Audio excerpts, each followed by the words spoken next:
ঘুম থেকে উঠে রাসূল সাল্লাল্লাহু আলাইহি ওয়াসাল্লাম এই 5টি কাজ করতেন। ঘুমের সময় জীবনটা কেমন যেন থেমে থাকে। ঘুম থেকে উঠেই জীবনের গতি শুরু হয়। এই শুরুটা যেন ঠিকঠাক হয়, সেই জন্য ঘুম থেকে ওঠার পরেও কিছু আয়োজন থাকে। এক্ষেত্রে নবীজির কিছু নির্দেশনা ও আদর্শ আছে। 1 নম্বর হচ্ছে দ্রুত ঘুম থেকে উঠতে হবে। নবীজি খুব দ্রুত ঘুম থেকে উঠতেন এবং ঘুম থেকে উঠে চোখে মুখে হাত বুলিয়ে নিতেন। হাদিসে এসেছে নবীজি মোরগের ডাক শুনলেই উঠে যেতেন। বুখারী 1121 নম্বর হাদিস। ইবনে আব্বাস রাদিয়াল্লাহু তাআলা আনহু বলেন, আমি আমার খালা মাইমুনার বাড়িতে রাত কাটালাম। দেখলাম নবীজি উঠে ঘুম দূর করার জন্য চেহারায় হাত বুলিয়ে নিচ্ছেন। বুখারী 457। বস্তুত দেরি করে ঘুম থেকে উঠলেই সময়ের বরকত হয় না, অলসতা ও ক্লান্তি সৃষ্টি হয়, নামাজ ছুটে যাবার আশঙ্কা তৈরি হয়। 2 নম্বর আদর্শ হচ্ছে নবীজি ঘুম থেকে উঠে আল্লাহর প্রশংসা করে একটা দোয়া পড়তেন। হুযায়ফা রাদিয়াল্লাহু তাআলা আনহু বলেন, নবীজি ঘুম থেকে উঠে পড়তেন, আলহামদুলিল্লাহিল্লাযী আহইয়ানা বা'দামা আমাতানা ওয়া ইলাইহিন নুশুর।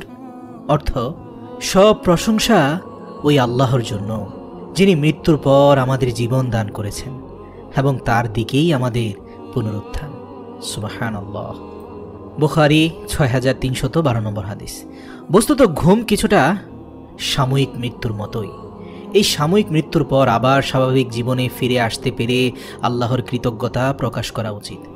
3 নম্বর আদর্শ হচ্ছে তেলাওয়াত। ঘুম থেকে উঠে সূরা আল ইমরানের শেষ রুকু তেলাওয়াত করা নবীজি সাল্লাল্লাহু আলাইহি ওয়াসাল্লামের একটি অন্যতম অভ্যেস ছিল। সূরা আলে ইমরানের শেষ রুকুতে শেষ 12 আয়াত রয়েছে। এই আয়াতগুলোতে আছে আল্লাহর সৃষ্টির মহত্ব, দোয়া, ঈমান, কুফর ও আমল বিষয়ে অত্যন্ত গুরুত্বপূর্ণ কিছু আলোচনা। হৃদয় বিদীর্ণকারী, অন্তরাত্মায় প্রশান্তি দানকারী এই আয়াতগুলো আল্লাহর রাসূল সব সময় ঘুম থেকে উঠে তেলাওয়াত করতেন।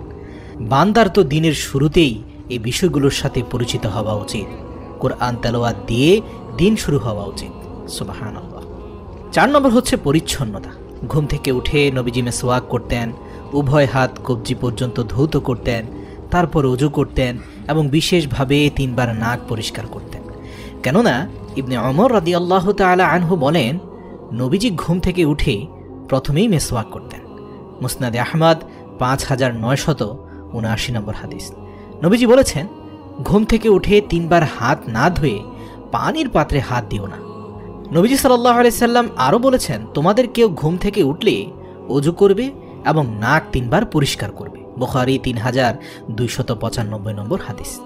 ইসলাম পরিচ্ছন্ন ও পরিমার্জিত চলাফেরার দিকে অধিক গুরুত্ব দিয়ে থাকে।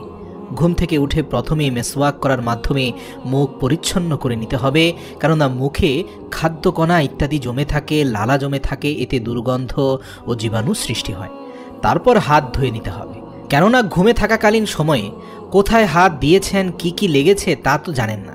তাই পানিতে হাত দেওয়ার আগেই ধুয়ে নিতে হবে এবং নাকে বিশেষভাবে 3 বার পানি দিতে হবে, কেননা ঘুমের সময় নাক খোলা ছিল। হাদিসের ভাষায় নাক পরিষ্কারের মাধ্যমে শয়তানের ওয়াসওয়াসা থেকে মুক্তি পাওয়া যায়। 5 নম্বর হচ্ছে পরিবারকে জাগানো এবং নামাজ আদায়ের তাগিদ দেওয়া। পরিচ্ছন্ন হওয়া তো শেষ, এখন ঘরের বাকি মানুষদের জাগাতে হবে, তাদেরকেও জাহান্নামের আগুন থেকে মুক্ত করতে হবে।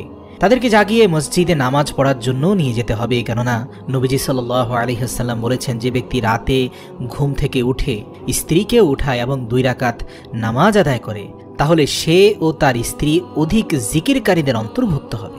সুবহানাল্লাহ। আবু দাউদ 1451 নম্বর হাদিস।